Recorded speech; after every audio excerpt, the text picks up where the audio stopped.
Attachez vos ceintures cosmiques, car ce jeudi 8 mai 2025 marque un moment astrologique d'une subtilité et d'une profondeur remarquables. L'entrée de la Lune dans le signe aérien et diplomate de la Balance. Ce n'est pas un simple passage, mais une véritable invitation à un ballet intérieur et extérieur, une symphonie céleste qui nous murmure des vérités essentielles sur l'équilibre, l'harmonie et nos relations au monde. La Lune, dans le langage astrologique, représente notre monde intérieur, nos émotions brutes, nos besoins fondamentaux, notre intuition, et la manière dont nous cherchons le confort et la sécurité. La Balance, quant à elle, est l'archétype de l'équilibre, de la justice, de la beauté, de la diplomatie et, surtout, de la relation à l'autre. Lorsque ces deux énergies se rencontrent, elles créent un climat psychologique et émotionnel teinté d'une aspiration profonde à l'harmonie.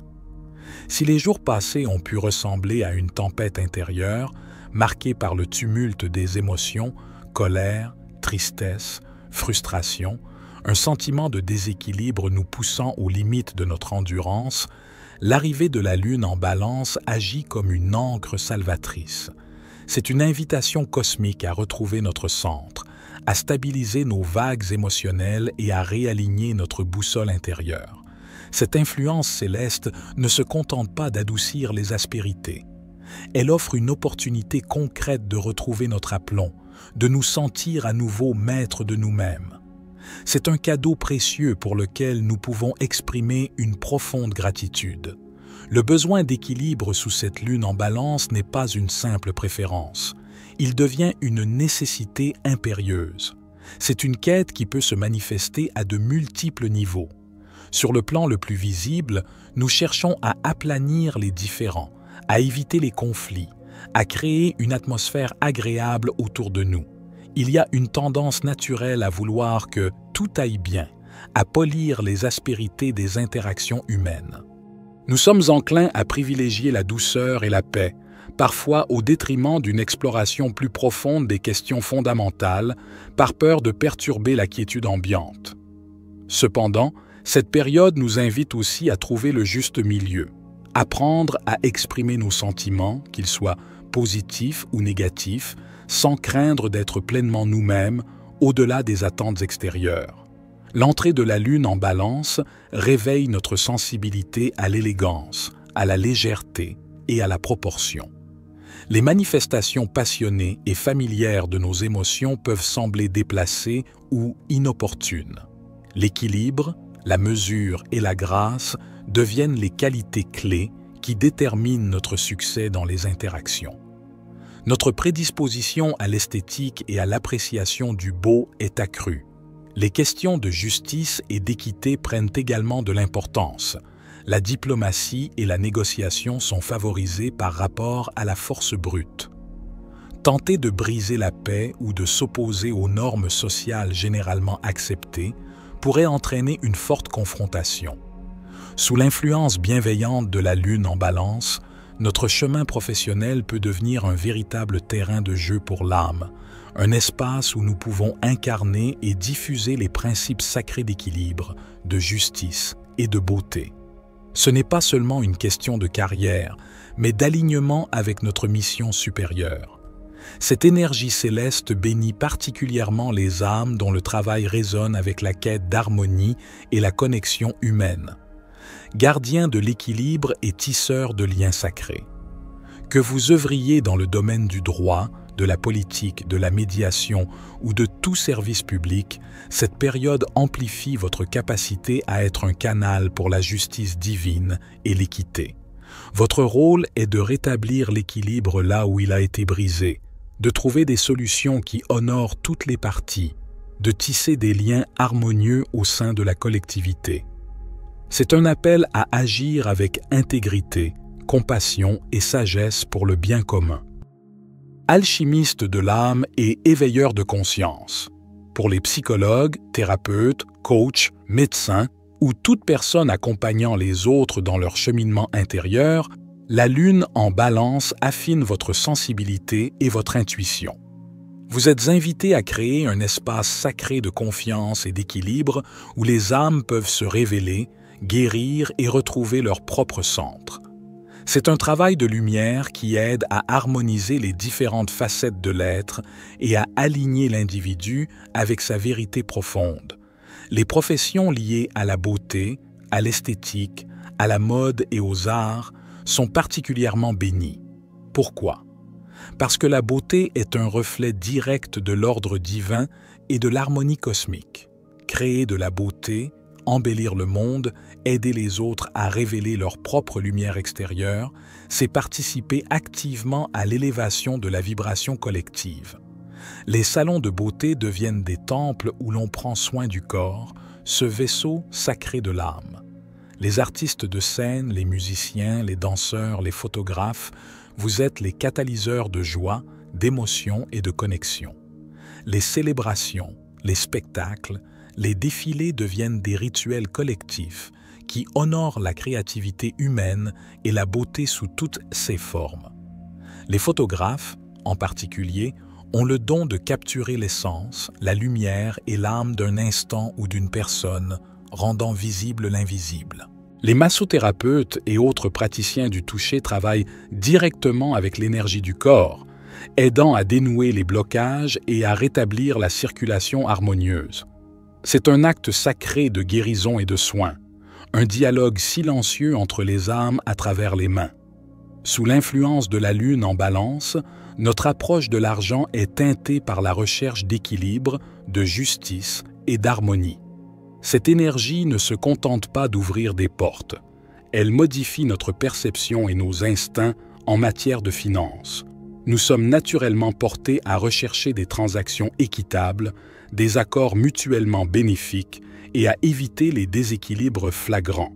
L'énergie de la balance agit comme un catalyseur pour la négociation et la conciliation dans les affaires financières. C'est le moment où les discussions sur les budgets partagés, les investissements en partenariat ou la renégociation de dettes peuvent aboutir plus facilement à des compromis satisfaisants pour tous. Notre intuition pour ce qui est juste est aiguisée, nous aidant à discerner les bonnes affaires et à éviter celles qui semblent trop belles pour être vraies ou qui manquent de transparence. De plus, cette influence céleste éveille notre sensibilité à la valeur intrinsèque et à l'esthétique. L'énergie nous pousse à investir dans la qualité, le confort et la beauté durable plutôt que dans le simple consumérisme. L'argent dépensé sous cette lune a tendance à l'être pour des choses qui enrichissent notre environnement et notre bien-être sur le long terme, qu'il s'agisse d'un meuble bien conçu, d'une œuvre d'art qui nourrit l'âme ou d'un vêtement de qualité qui nous fait nous sentir bien. C'est une invitation à aligner nos dépenses avec nos valeurs profondes d'harmonie et d'appréciation du beau, transformant l'acte d'acheter en un choix conscient et porteur de sens. L'énergie de la balance nous aide ainsi à trouver un équilibre plus sain entre gagner, dépenser et investir, favorisant un flux financier plus harmonieux et aligné. Ce sont des jours propices à un amour harmonieux et pur. Les relations peuvent joliment combiner des sentiments sincères et un bénéfice mutuel, posant les bases d'un mariage solide.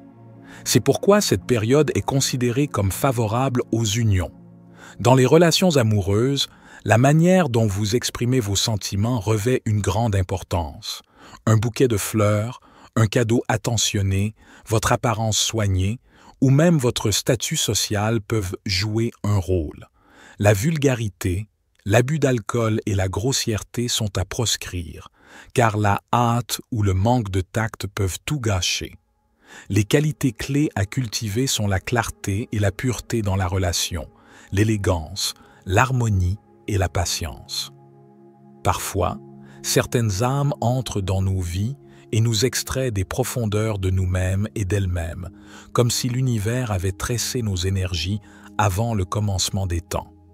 Elles allument chaque chakra. Nos cœurs s'ouvrent en grand, nos racines brûlent de désir, nos couronnes fourmillent de souvenirs. La connexion semble prédestinée, comme si notre rencontre était écrite. L'attraction physique et sexuelle est accablante, sacrée et sauvage, si consommatrice qu'elle brouille les frontières entre le corps et l'âme. Dans cette intensité, la possession peut surgir. Le contrôle prend la place où la vulnérabilité résidait autrefois. La peur de nous perdre s'installe non par amour, mais par la terreur de ne jamais ressentir quelque chose de pareil à nouveau. Mais cette peur est une illusion. Ces schémas karmiques se répètent, attirant ceux qui sont obsédés, dépendants de notre énergie, ou perdus dans le magnétisme du désir. Et parce que la connexion est si forte, l'esprit s'accroche à des étiquettes familières, flammes jumelles, âmes sœurs, destin, essayant d'expliquer ce qui semble dépasser la raison. Mais souvent, ces étiquettes proviennent de conditionnements, d'histoires que nous avons absorbées pour justifier l'intensité comme une fatalité. Le cycle se brise lorsque nous cessons de nous chercher dans l'autre et que nous retournons à l'amour divin qui réside déjà en nous. Lorsque nous nous sentons entiers, lorsque notre conscience s'aiguise, que nos cœurs se stabilisent et que nos âmes s'alignent avec le tout, nous ne tombons plus dans l'intensité déguisée en vérité. Nous choisissons à partir de la présence, pas du manque. Et depuis ce calme, un amour supérieur arrive, non pas pour nous compléter, mais pour nous expandre. Un amour qui ne possède pas, mais éveille. Un amour qui ne nous brûle pas, mais devient le feu avec lequel nous nous élevons. Dans cet amour, nous n'évoluons pas seulement, nous transcendons, devenant des vaisseaux de la mémoire divine, élevant l'amour vers l'éternel. Les parties du corps sensibles sous cette lune sont les reins, le système urinaire, les organes génitaux féminins et le système endocrinien. Il est déconseillé de traiter ces zones spécifiquement pendant cette période. En revanche, c'est un bon moment pour traiter les yeux, les oreilles, ainsi que les affections de la tête et du cerveau, et pour envisager des chirurgies plastiques. Les reins étant vulnérables, il ne faut pas les surcharger. Le système endocrinien, en particulier le pancréas, est également sensible. Les personnes atteintes de diabète et de pancréatite doivent être particulièrement prudentes ces jours-ci. C'est un moment idéal pour commencer des procédures visant à perdre du poids. Les changements brusques de température, les visites au sauna, les blessures aux vaisseaux sanguins et le stress accru sur les jambes sont indésirables. L'alimentation devrait privilégier les légumes et fruits crus. Il est conseillé de réduire la quantité de liquide bu et de la remplacer par de l'eau minérale sans gaz ou des infusions de plantes bénéfiques pour les reins. Ces jours sont propices aux chirurgies, à l'extraction de dents, au traitement des oreilles, aux postures inversées, comme se tenir sur la tête, et au développement des sens. Le début de programme de perte de poids est particulièrement efficace maintenant. La gymnastique pour les yeux, les exercices de souplesse de la colonne vertébrale et un massage complet du corps sont très bénéfiques. Voici quelques questions pour la période de la Lune en Balance. Où dans ma vie puis-je apporter plus d'équilibre et d'harmonie en ce moment? Comment puis-je exprimer mes besoins et mes émotions de manière authentique tout en maintenant des relations harmonieuses? Suis-je en quête d'amour et de connexion à l'extérieur? Ou suis-je capable de trouver la plénitude et l'amour divin en moi-même? Puissiez-vous naviguer cette période sous la Lune en Balance avec grâce, équilibre et une profonde connexion à votre sagesse intérieure. C'était David pour la sagesse infinie. Soyez bénis, mes amis.